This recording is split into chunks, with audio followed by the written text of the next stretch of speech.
Hello, and welcome to a pre-recorded session of the IEEE International Symposium on Digital Privacy and Social Media, being held in San Jose on the 1st of August 2022. My name is Katina, and I'm the Executive Chair of the Symposium. I'd like to begin by acknowledging the main technical sponsor of our event, the IEEE Consumer Technology Society, for making this symposium possible. CTSOC realized that they required a transdisciplinary approach to addressing global pressing issues related to the design and development of consumer technologies, and have called for diverse stakeholders to come together to respond to digital privacy requirements and matters pertaining to social media in particular. I would also like to thank for their patronage our Platinum patron, TELUS, the future is friendly, the IEEE Digital Privacy Initiative, our Gold patron, and our Silver patron, the Prototype Company, led by Darren Culbreth. And of course, for their ongoing support, the IEEE Society on the Social Implications of Technology's Technical Committee on Socio-Technical Systems, led by Dr. Roba Abbas, and the IEEE Santa Clara section, and the CTSOC San Francisco Bay Area chapter. Today, we have with us Bastian Purrer, founder of Like, CMO of Homejoy, and CMO of Zalora. Bastian is an MBA Harvard Business School graduate and is also the founder of the Foundation for a Human Internet. Today, he'll be talking to us on humanID login created by him and his team.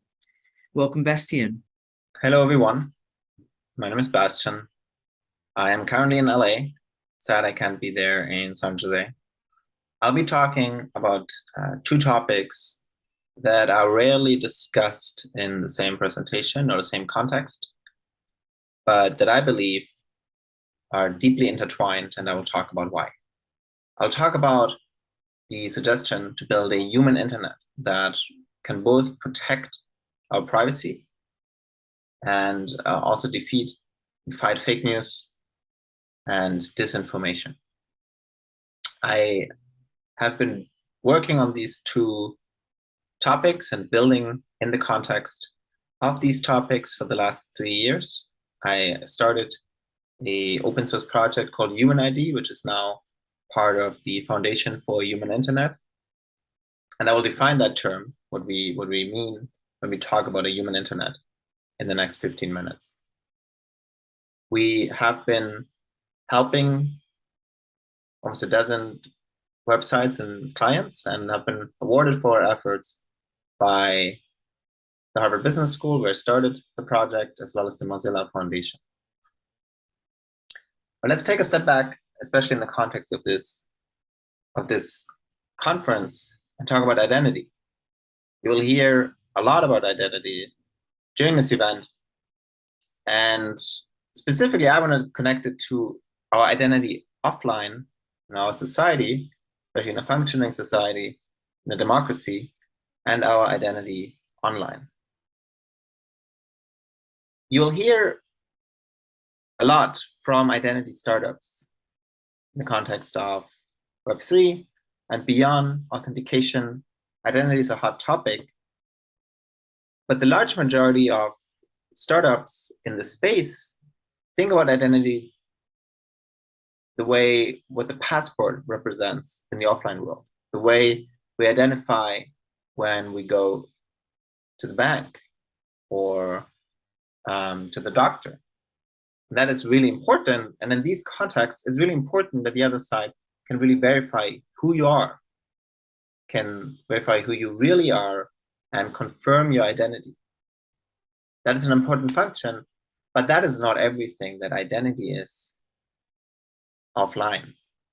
Identity is also who we are to our friends, to those that are most closest to us.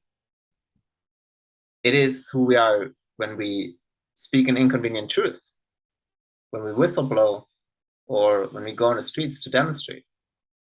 But in all these contexts, in the offline world, in the real world, in the pre-internet time and age, we weren't required to show our passports. And if we had to, it would have changed a lot. We might not have spoken the same way, especially not when what we say and do is recorded for all eternity, is stored and can be searched by companies or governments. The security, feeling safe to speak up, is really, really important. It's essential for a functioning society and democracy. And that requires a sort of anonymity of the moment or anonymity of the context. Just like when we're with friends, maybe having a drink, we will have vivid and emotional discussions and debates and say things that we might not want to see printed. That is important to form a debate. We want to ask stupid questions. We want to sometimes confess embarrassing details. And we want to speak our opinion and maybe disagree with those in power. All of these things are important, but all of these things are undermined by the fact that people are not feeling safe online, that they don't know if what they do and say will be connected to their physical real being, to their real identity. And that's where humanID comes in. And I'll talk about that more, but that's not the only requirement. Privacy is not the only requirement to create what we call a human internet where everyone can be themselves. Because if we have that privacy, how do we know the other side is human? Especially in recent weeks, AI has made massive improvements in speaking and acting like a human online. And if those with enough technical resources and money can control AI, they could basically imitate the behavior of as many humans as they want. And that's what we are seeing already starting to happen. And bot networks have, of course, been discussed massively in the last few years. I myself have come in direct touch with bot networks. I was trying to help a political campaign during the 2019 Indonesian election. Indonesia is the third biggest democracy. And in that context, realized how really every actor out there in the political space across countries is using these massive networks of hundreds of thousands of accounts to spread information, and that is oftentimes fake news. And that is mostly without the use of AI. If we combine this with human-like AI that can speak, that can debate, that can argue, it would undermine any social community we have. So what we need is an online identity that keeps users completely anonymous and safe, keeps their data protected, and makes it impossible to identify the real person behind, but also that keeps out the democratic ideal of every human should have only one voice. We take this for granted during elections. Everyone gets to vote once, and that vote is anonymous. And studies support what I'm saying here. Really, many studies into fake news and to disinformation campaigns have shown how important it is that these voices, these lies, are supported by bot networks, by inauthentic behavior, whatever you call it.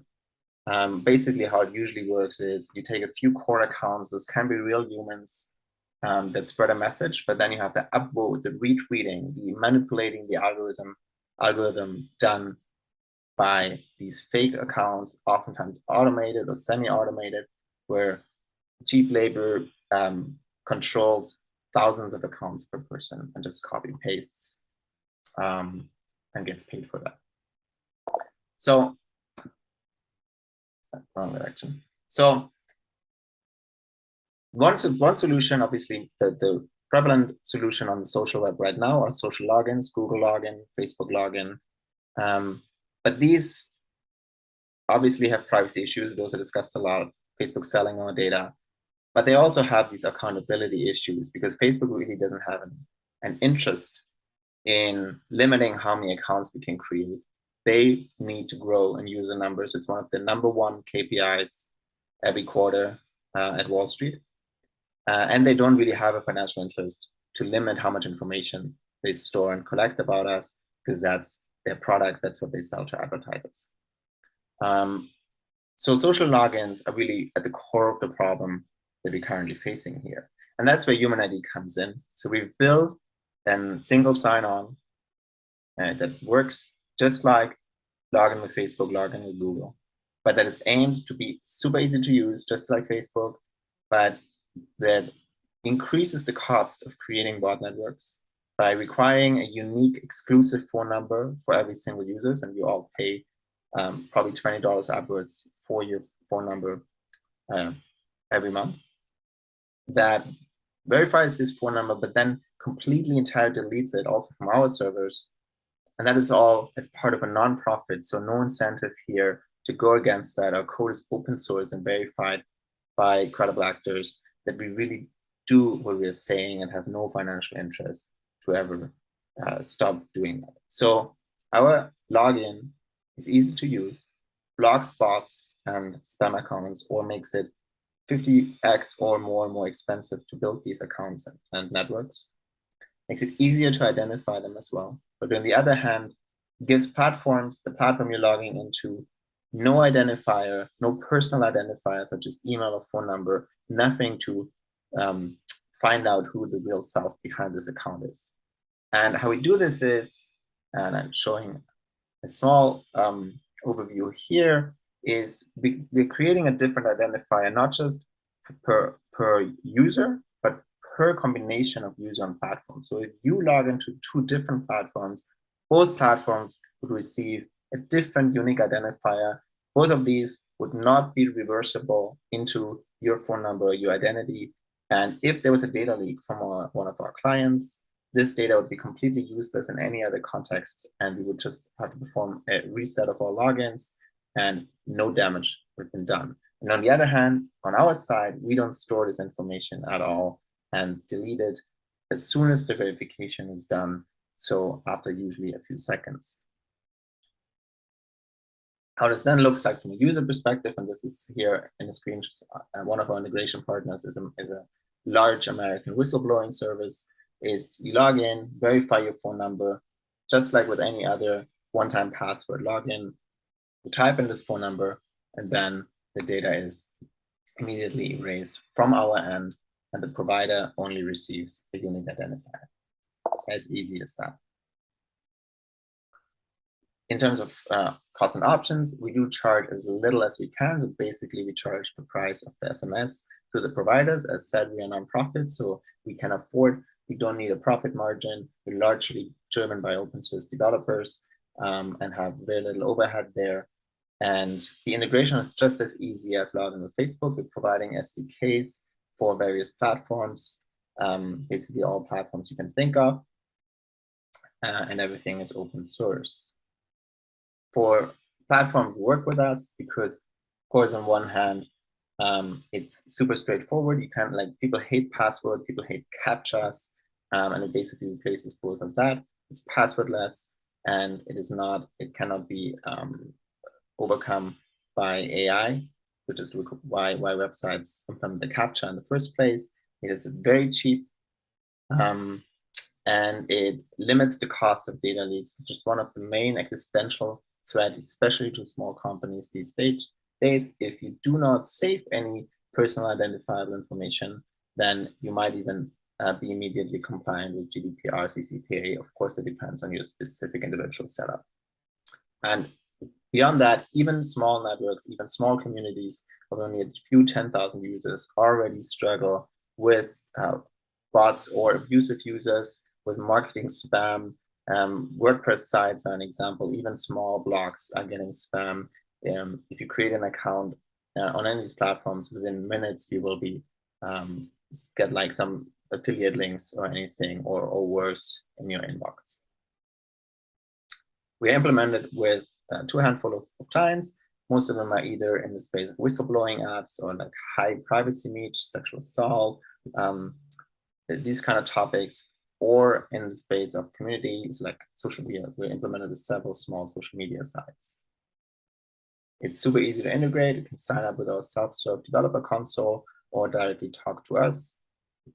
And as mentioned, We are part of the Foundation for a Human Internet. So that is a 501c3. And you can go to our website and donate to our mission. You can go to our GitHub and check out our code. We're mostly primarily volunteer driven, and are happy for any support. Any questions, please just send me an email to bastian@human-id.org or go to our website at human-internet.org, and I'm happy to talk more. Pretty technical question. I know this is a technical audience. I'm happy to connect you with our engineers so we can address these. Thank you so much and enjoy the conference. Thank you so much, Bastian Purrer, founder of the Foundation for a Human Internet with the slogan "One Human, One Voice," and the creator of the humanID login, an initiative that's there to stamp out political distress and also disinformation. Well done to you and your team. If you like what you've heard today, please consider registering with only about 36 hours to go to the IEEE International Symposium on Digital Privacy and Social Media.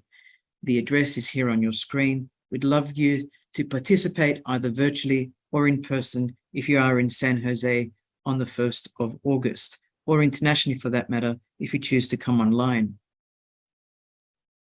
If you're interested in becoming members of the societies that have been supporting this event or have been mentioned today, please visit the IEEE Consumer Technology Society, IEEE Digital Privacy Initiatives, the IEEE Society on the Social Implications of Technology that's in its Jubilee year, and the IEEE Future Directions Committee. Once again, thank you to our sponsors, our patrons, and our supporters. This event could not have gone on unless it was for volunteers such as Bastian Purrer, who have been willing to present their developments in the space of digital privacy and social media. That's all from me, Katina Michael, the Executive Chair of the Symposium. Thank you so much for listening.